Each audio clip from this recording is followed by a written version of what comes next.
आज मी कैरीचे लोणचं घेऊन आलेली आहे. बनवायला एकदम सोपी आहे आणि खायला एकदम रुचकर आहे, स्वादिष्ट, एकदम सोपी आहे. आणि इथं चिरून घेतो आम्ही कैरी. घरीच चिरते मी वेळीवरती. तुकडे करून घेतो सगळे. ही थोडं वाळवून म्हणजे फॅन खाली टाकतो.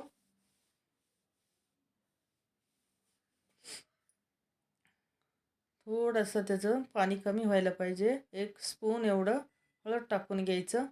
ही मेथी पावडर 1 स्पून टाकायचं.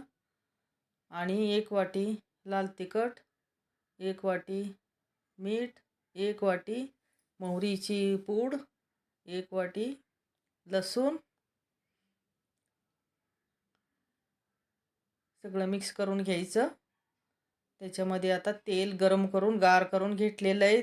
200 ग्रॅम आहे. तेल अजूनही तुम्ही टाकलं तर चालेल. तेलामुळं प्रिझर्वेटिव्ह असते.